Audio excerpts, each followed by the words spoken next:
히브리서 12장 1절에서 13절까지 말씀입니다. 히브리서 12장 1절에서 13절까지 제가 가지고 있는 성경 신약성경 367페이지입니다. 히브리서 12장 1절에서 13절까지 우리 같이 천천히 합독하겠습니다.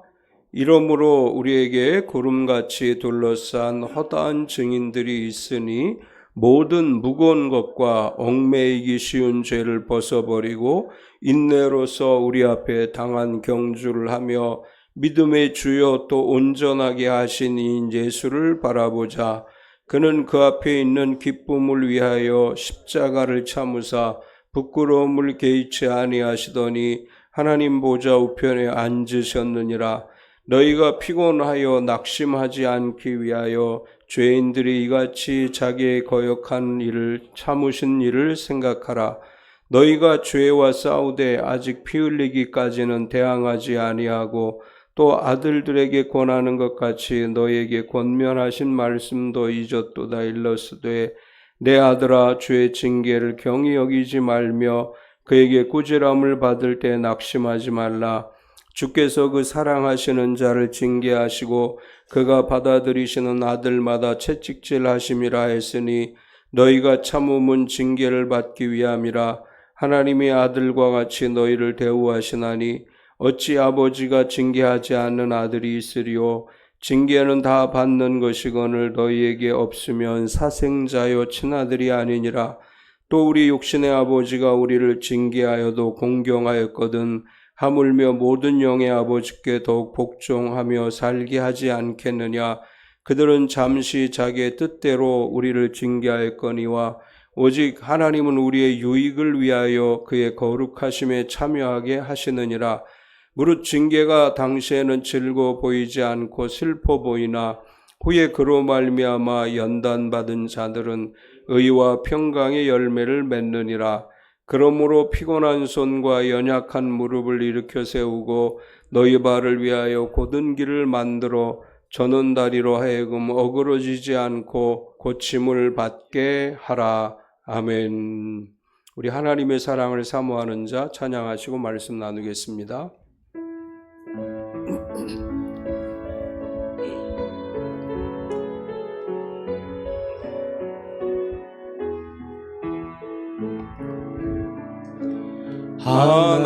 하나님의 사랑을 사모하는 자, 하나님의 평안을 바라보는 자, 너의 모든 것 창조하신 우리 주님이 너를 얼마나 사랑하시는지 하나님께 찬양과 경배하는 자, 하나님의 선하심을 닮아가는 자, 너의 모든 것 창조하신 우리 주님이 너를 자녀 삼으셨네. 하나님 사랑의 눈으로 너를 어느 때나 바라보시고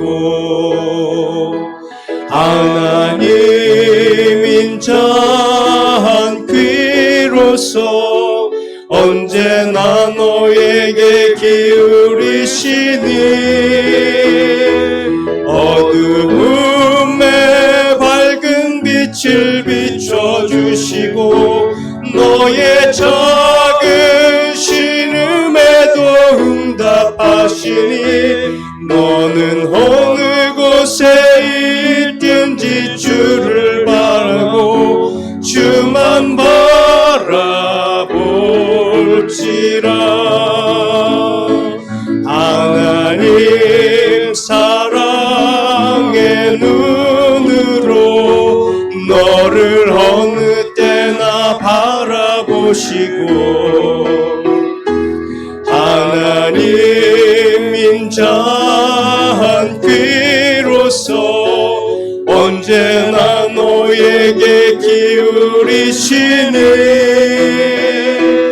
어두움에 밝은 빛을 비춰주시고 너의 작은 신음에도 응답하시니 너는 어느 곳에 있든지 주를 향하고 주만 바라볼지라.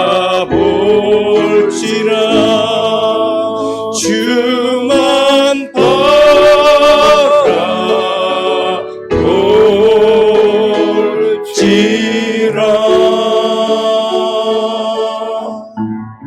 아멘. 우리 서로 환영하겠습니다. 주님의 이름으로 당신을 환영합니다. 앞뒤 옆 사람을 박수로 환영하겠습니다. 주님의 이름으로 환영합니다.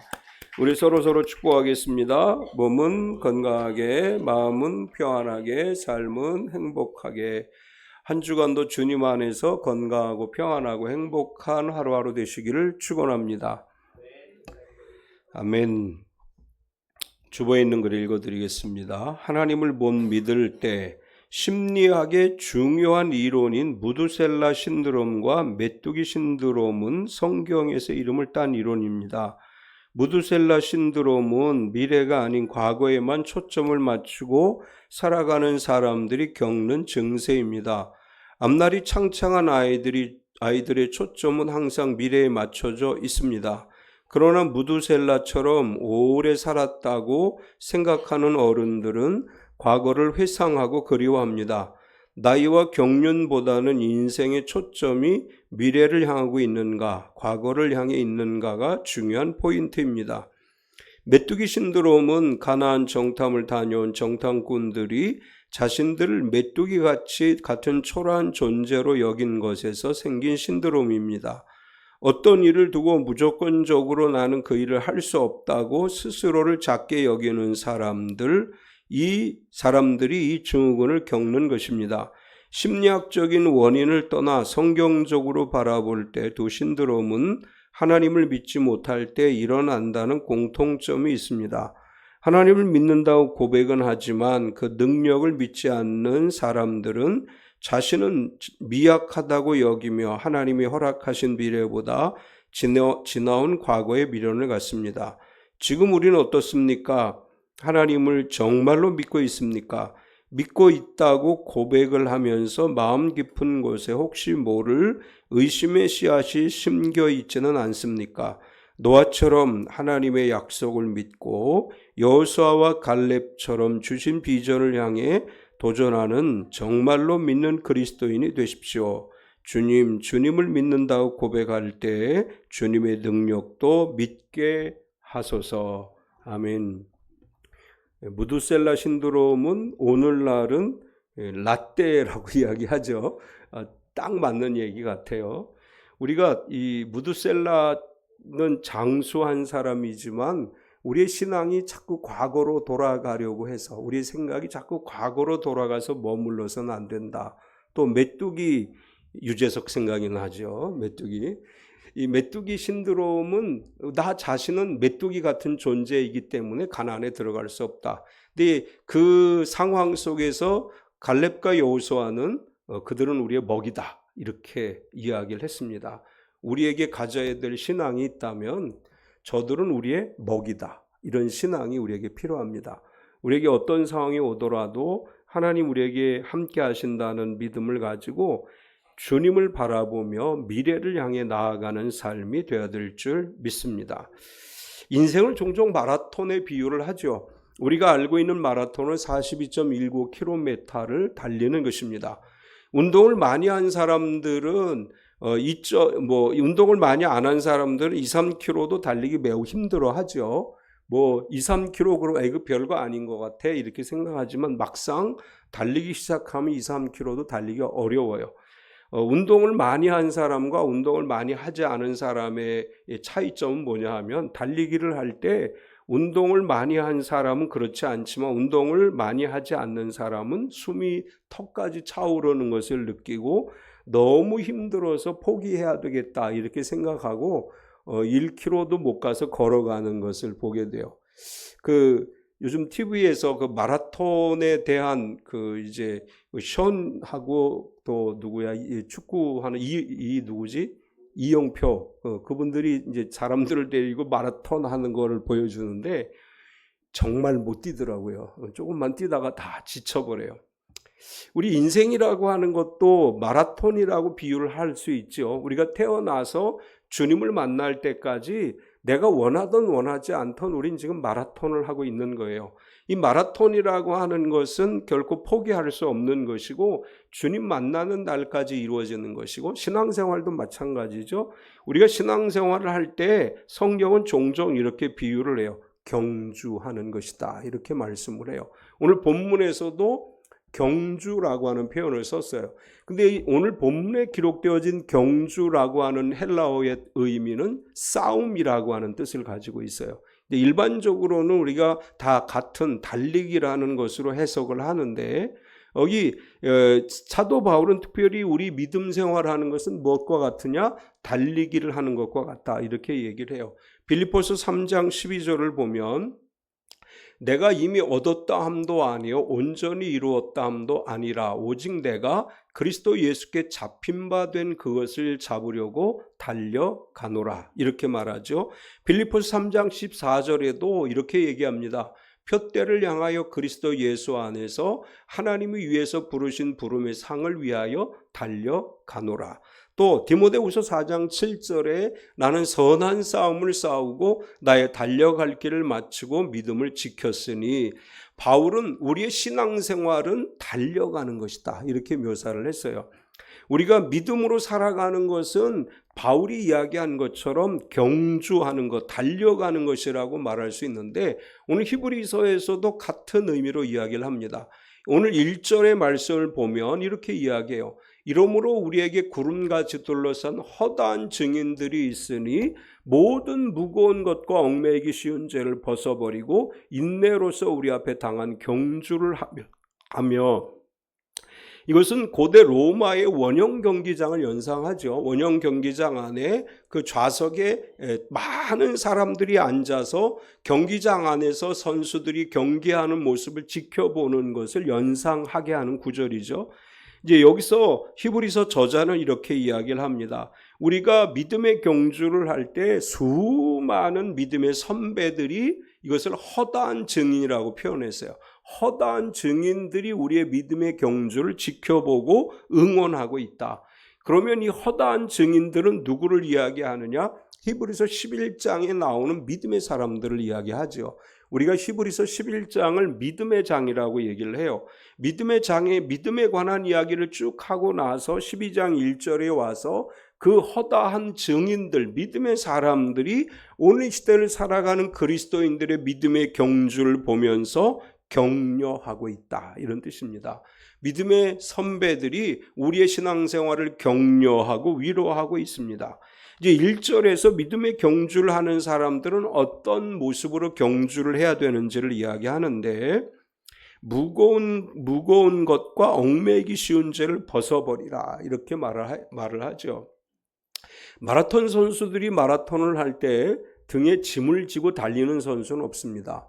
옷도 가장 가벼운 옷을 입고 신발도 가벼운 신발을 신고 복장을 아주 간편하게 하고 달리기를 하죠.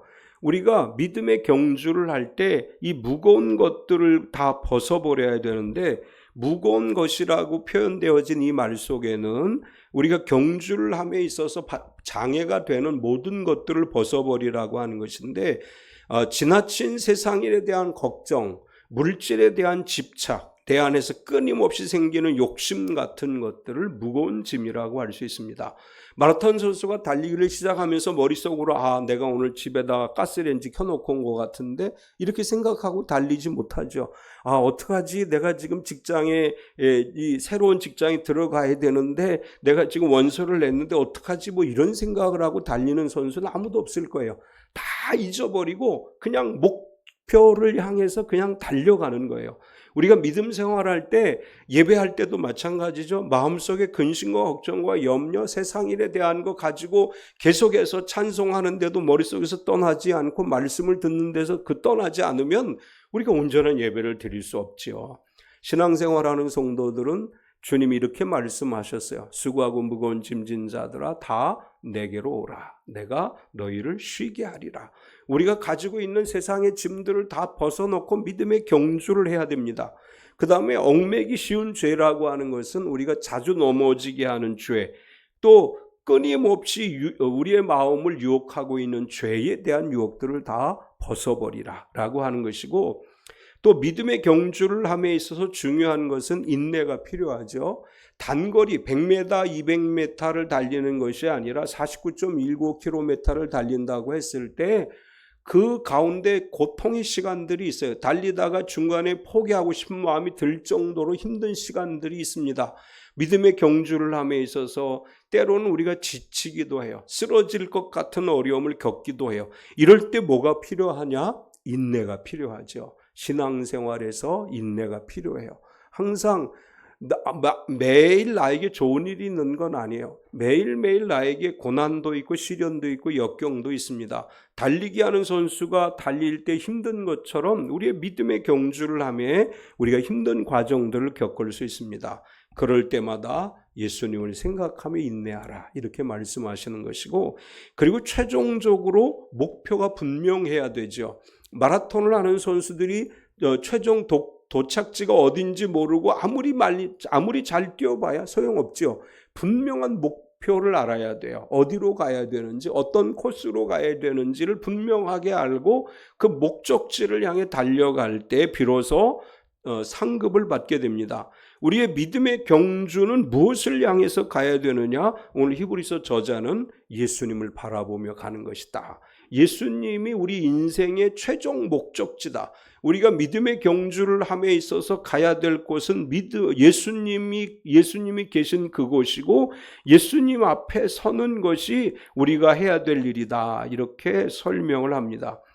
그리고 이제 믿음의 경주에 관한 이야기를 하면서 또한 이제 고난이라고 하는 것, 징계라고 하는 것에 대해서 이야기를 해요.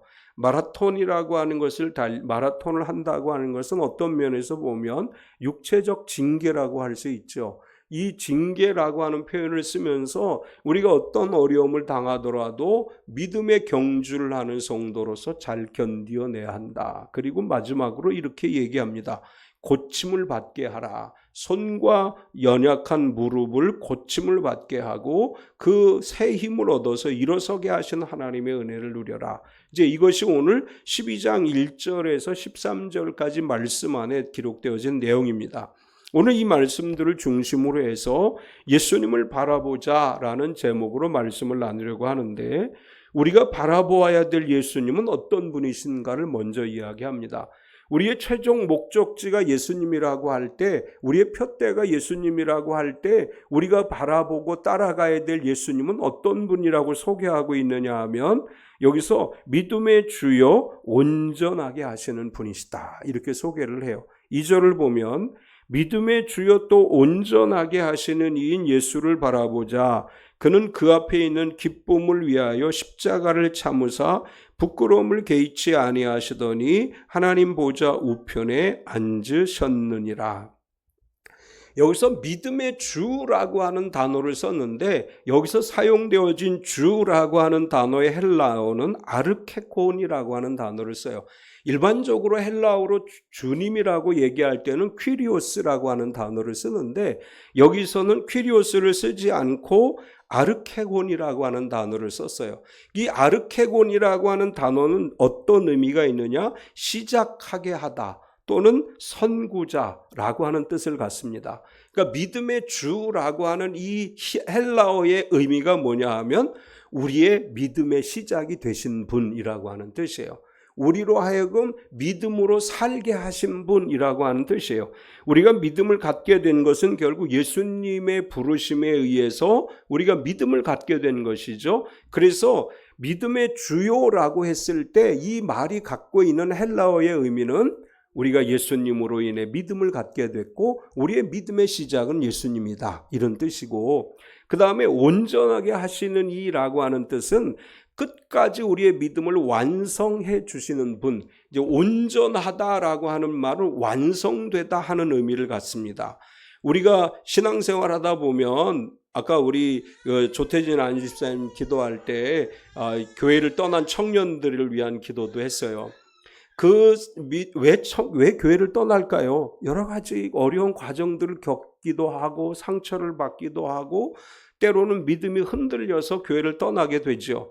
이런 사람들이 끝까지 주님께 돌아와서 믿음을 지키게 도우시는 분이 예수님이다 라고 하는 의미에서 온전하게 하시는 이라고 표현을 했습니다. 예수님은 우리의 부족한 믿음을 온전하게 만들어 주시는 분이에요. 우리가 예수님을 의지할 때 그분이 내 신앙을 도와주고 내 안에 성령을 보내주셔서 온전한 신앙생활을 할 수 있게 하신다. 그런 의미에서 믿음의 주여 온전하게 하시는 이라고 표현을 했습니다. 바울은 빌립보서 1장 6절에서 이렇게 말씀을 하십니다. 너희 안에서 착한 일을 시작하신 이가 그리스도 예수의 날까지 이루실 줄을 우리는 확신하노라. 이게 이 1장 6절의 말씀이 히브리서 12장 2절의 말씀을 설명해 주고 있어요. 믿음의 주여 온전하게 하시느니 우리의 믿음의 시작인 우리 안에 착한 일을 시작하신 그분께서 그리스도의 날까지 온전하게 하시는 그분 안에서 우리가 거하게 할 줄 믿는다. 우리의 시선이 주님께 향해야 되죠. 우리의 시선이 주님을 향해야 돼요. 두 번째 계속해서 예수님은 어떤 분이시냐? 기쁨을 위하여 십자가를 참으셨다. 이렇게 말을 해요. 3절, 2절을 다시 뒷부분에 보면 그 앞에 있는 기쁨을 위하여 십자가를 참으사 부끄러움을 개의치 아니하시더니 하나님 보좌 우편에 앉으셨느니라. 예수님은 하나님의 아들이심에도 불구하고 십자가와 고통을 부끄러워하지 않으셨어요. 예수님께서 십자가의 고통과 부끄러움을 무조건 참으신 것이 아니라 그것을 참을 만큼의 기쁨이 앞에 있었다는 거예요. 예수님이 십자가를 짊어지시면서 십자가 이후에 있을 일을 바라보시면서 그 고통을 참으셨고 사람들이 침을 뱉고 조롱하는 소리에도 참으시고 감당하셨습니다. 무엇 때문에? 앞에 있는 기쁨을 바라보면서 예수님이 참으셨어요. 그럼 그 앞에 있는 기쁨이라고 하는 건 뭘 얘기하느냐 하면 죽으셨지만 부활하신 것을 이야기합니다. 예수님이 부활하심으로 말미암아 인류의 구원의 길을 열어주셨어요. 예수님은 십자가를 통해 구원받을 우리들, 지금 나를 보신 거예요. 십자가 위에서 예수님 우리를 보셨어요. 우리가 신앙생활하는 모습을 보시면서 기쁨으로 그 일들이 이루어지는 걸 보시면서 고통과 부끄러움을 감당하신 것입니다.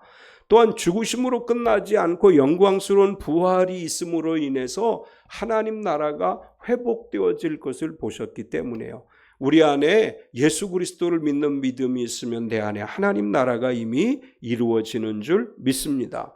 우리가 어떤 고난을 겪는다 할지라도 장차 이루어질 영광을 바라보면서 우리에게 주어진 고난을 견뎌내야 된다고 하는 그런 말씀의 의미를 주고 있습니다. 로마서 8장 18절을 보면 이렇게 말씀을 해요. 생각하건대 현재의 고난은 장차 우리에게 나타날 영광과 비교할 수 없도다. 이런 믿음을 가지고 믿음의 경주를 해야 되는 것이고 예수님은 그 결과 어떻게 됐다고 이야기하느냐 하면 하나님 보좌 우편에 앉으셨다. 2절 마지막 부분에 보면 하나님 보좌 우편에 앉으셨느니라. 십자가에 죽으신 예수님은 부활 승천하셔서 하나님 보좌 우편에 계십니다. 그분은 승리의 통치자로서 그 보좌 우편에 앉으셔서 오늘 우리에게 고난의 과정을 잘 견디어낸 사람들이 얻게 될 영광이 무엇인가를 보여주고 있습니다. 어떤 고난과 역경 속에서도 예수님, 우리를 위해 고난받으신 그분을 바라보며 나아갈 때 그분의 승리에 참여하게 될 것이고 그분 안에서 우리도 소망을 얻게 될 것입니다. 믿음의 경주를 하면서 피곤하고 낙심할 때 예수님께서 당하신 고난과 영광을 생각하며 다시 힘을 내는 저와 여러분 되시기를 바랍니다. 두 번째는 주의 징계를 경히 여기지 말라 이렇게 말씀을 합니다. 믿음의 경주에서는 반드시 고난이 따르게 되지요. 이 고난은 우리에게 있어서 하나님의 징계라고 하는 관점으로 이해할 수 있어야 됩니다. 우리가 믿음의 경주를 하는 것은 많은 고난과 역경을 거치는 것으로 그치는 것이 아니고 아버지가 아들을 훈련시키는 것과 같은 것이다라고 히브리서 저자는 설명을 해요. 징계를 이야기하면서 이런 표현을 썼죠. 사랑하시는 자를 징계하신다. 5절에서 6절을 보면 또 아들들에게 권하는 것 같이 너희에게 권면하신 말씀도 잊었도다. 일러스되 내 아들아 주의 징계하심을 경히 여기지 말며 그에게 꾸지람을 받을 때 낙심하지 말라. 주께서 그 사랑하시는 자를 징계하시고 그가 받아들이는 아들마다 채찍질 하심이라 했으니 하나님께서 징계하시는 이유는 우리가 미워서가 아니다 이렇게 말씀하셨어요. 사랑하시기 때문에 너희가 올바른 믿음 안에 살게 하기 위해서 너에게 징계를 주는 것이다. 이것은 마치 부모가 자녀에게 바른 길을 가라고 훈육하고 양육하는 것과 같은 이치다라고 설명을 합니다. 우리가 믿음으로 살다가 고난을 당하고 어려움을 당할 때 이것은 주님이 우리를 훈계하시기 위해서 주시는 이 고난의 길이라고 생각하고 하나님 나를 사랑하시기 때문에 잘못된 길로 가지 않고 하나님께서 기뻐하시는 삶을 살아가게 하기 위해 주시는 훈련이라고 생각하고 믿음으로 받을 수 있어야 됩니다. 이제 같은 이야기를 잠언에서도 하고 있죠. 잠언 3장 11절과 12절을 보면 내 아들아 여호와의 징계를 경히 여기지 말라. 그 꾸지람을 싫어하지 말라. 대저 여호와께서 그 사랑하시는 자를 징계하시기를 마치 아비가 그 기뻐하는 아들을 징계함 같이 하시느니라. 오늘 현대 젊은이들을 보면 어린아이들을 보면 교육을 하는 사람들은 마음이 답답하죠. 부모들이 아이들을 적당히 훈계도 하고 해야 되는데 전혀 야단도 안 치고 훈계도 안 하고 그래서 학교 가면 개판 5분 전이 돼서 선생님들이 그만두고 싶다 이런 이야기들을 많이 해요. 우리 부모들이 자녀를 잘 가르치듯이 하나님 우리를 가르치시는 분이에요. 그래서 이 징계라고 하는 것은 사랑하는 자에게 주시는 아버지의 가르침이다. 이렇게 잠언은 이야기를 합니다. 그러면서 이제 이렇게 표현을 해요. 징계는 우리의 유익을 위한 것이다. 이렇게 말씀을 해요. 징계는 우리의 유익을 위한 것이다 라고 이야기하면서 가장 먼저 다시 강조하고 있는 것은 징계는 아들과 같이 대우하는 것이다. 이렇게 말씀을 해요. 7절을 보면 너희가 참으면 징계를 받기 위함이라 하나님이 아들과 같이 너희를 대우하시나니 어찌 아버지가 징계하지 않는 아들이 있으리요. 우리가 징계를 받는다고 생각할 때 내게 고난과 시련이 온다고 생각할 때 나를 사랑하시는 아버지가 나를 훈련하시는 것이라고 믿고 견뎌내는 믿음이 필요합니다. 또한 징계가 없으면 아들이 아니다 이렇게 단언적으로 이야기를 하죠. 8절을 보면 징계는 다 받는 것이거늘 너희에게 없으면 사생자요 친아들이 아니니라. 내 친아들이라면 잘 가르쳐서 잘 살게 하겠다. 이것이 보통 부모들의 마음이죠. 저 사람 제가 내 아들 아니야. 그러면 어떻게 되든지 상관없어요. 그냥 내버려 둬요. 하나님이 우리를 내버려 두시면 난 버림받은 사람이에요. 하나님이 우리에게 고난을 주고 징계를 준다고 하는 것은 사랑하는 아들이기 때문에 그런 것이다. 징계가 없으면 아들이 아니다. 사생자고 친아들이 아니다. 이렇게 말했죠. 그 다음에 징계하시는 영의 아버지를 공경하는 것은 당연한 것이다. 9절을 보면 또 우리 육신의 아버지가 우리를 징계하여도 공경하였거든 하물며 모든 영의 아버지께 더욱 복종하며 살려 하지 않겠느냐. 요즘 아버지들이 잘 징계 안 하죠. 요즘은 다 아버지들이 사랑의 아버지들이셔요. 보통 엄마들이 야단을 치더라고. 근데 원래는 아빠들이 야단을 쳐야죠. 근데 아들에게 아버지가 야단 쳤다고 해서 아들이 아버지 미워 그렇게는 이야기하지만 아버지를 싫어하지는 않아요. 다시 아버지 품에 돌아와요. 우리가 하나님이 우리에게 징계하시고 우리에게 어려움을 주신다고 해서 아버지를 향해서 등을 돌리고 하나님을 향해서 등을 돌리고 믿음에서 떠나간다면 그것은 참으로 어리석은 것이다. 이렇게 얘기를 합니다. 우리 육신의 아버지도 나를 징계해도 내가 육신의 아버지를 공경하는데 하물며 영의 아버지께서 나에게 징계를 주신다고 할지라도 우리는 그 말씀에 복종하는 것이 당연한 것이다. 왜냐하면 하늘 아버지는 우리에게 좋은 것을 주시기 때문이다. 이렇게 말씀을 하고, 그리고 징계가 이제 우리를 유익하게 하기 위함이다라고 하는 것의 결론적 이야기로 이렇게 얘기해요. 거룩하심에 참여하게 하는 것이다. 10절을 보면 그들은 잠시 자기의 뜻대로 우리를 징계하였거니와 오직 하나님은 우리의 유익을 위하여 그의 거룩하심에 참여하게 하시느니라. 여기서 그들이라고 표현된 것은 육신의 아버지를 얘기해요. 육신의 아버지는 그 아버지 뜻대로 우리를 징계하는 것이지만 하늘 아버지는 우리의 유익을 위해서 우리를 징계하시는데 특별히 아버지의 거룩하심에 참여하게 하십니다. 성경이 이렇게 말씀하죠. 하나님이 거룩하시니 너희도 거룩하라. 이렇게 말씀을 하셔요. 우리에게 징계하시는 이유는 우리를 거룩한 하나님의 자녀가 되게 하고 거룩한 성도가 되게 하기 위함이다. 궁극적으로 이 목적, 하나님이 우리에게 어려움을 주시는 목적은 세상적인 것을 버리고 거룩한 성도로 살아가게 하기 위해서 우리에게 그런 어려움들을 주는 것이다. 이렇게 말씀합니다. 하나님, 우리가 거룩한 성도가 돼서 하나님의 자녀로서의 복을 누리게 되기를 원하시는 분이십니다. 힘들고 어려운 상황에 직면했더라도 우리가 하늘 아버지를 떠나서 육신적으로 사는 것이 아니라 이후에 있을 하나님이 주실 기쁨을 바라보면서 살아가는 성도가 되어야 될 줄 믿습니다. 계속해서 이렇게 얘기해요. 징계의 결과는 의와 평강의 열매를 맺는다. 11절을 보면 무릇 징계가 당시에는 즐거워 보이지 않고 슬퍼 보이나 후에 그로 말미암아 연단받은 자들은 의와 평강의 열매를 맺느니라. 징계는 당장에 보면 고통스러운 거죠. 이제 수요 예배가 끝나고 집에 가면 골대녀라고 하는 걸 봐요. 연예인들이 이제 축구를 해, 여자 축구를 해요. 근데 처음에 봤을 때는 굉장히 어설펐어요. 정말 축구를 하는 건지 그냥 모를 정도로. 근데 지금 2년인가 시간이 지났는데 얼마나 축구를 잘하는지 몰라요. 그 계속해서 매일 훈련을 한다는 거예요.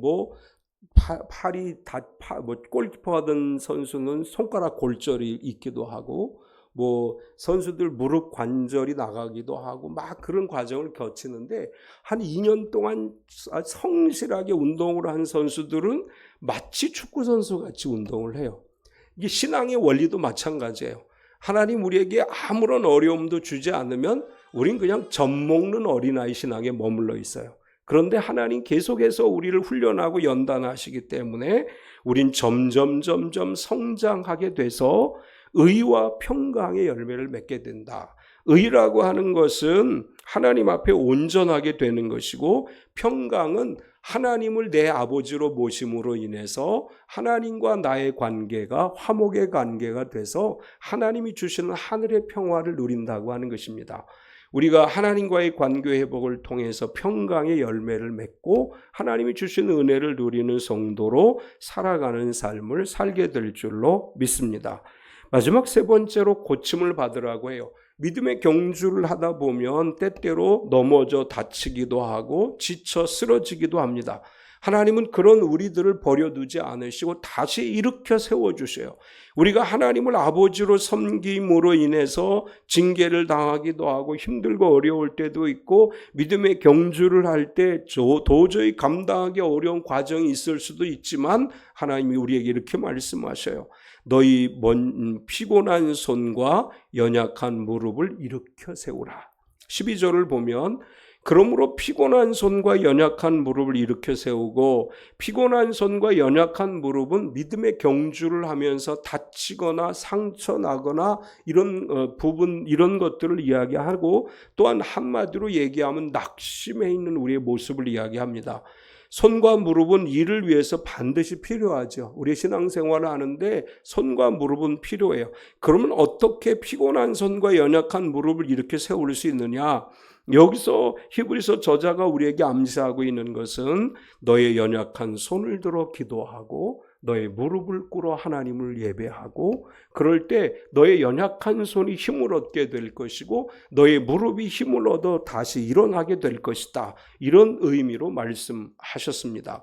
힘들고 어려울 때 손을 들고 기도하고 하나님 앞에 무릎을 꿇어 겸손하게 하나님을 경배할 때 연약한 손이 힘을 얻을 것이고 연약한 무릎이 힘을 얻어 다시 일어서는 역사가 일어나게 될 줄 믿습니다.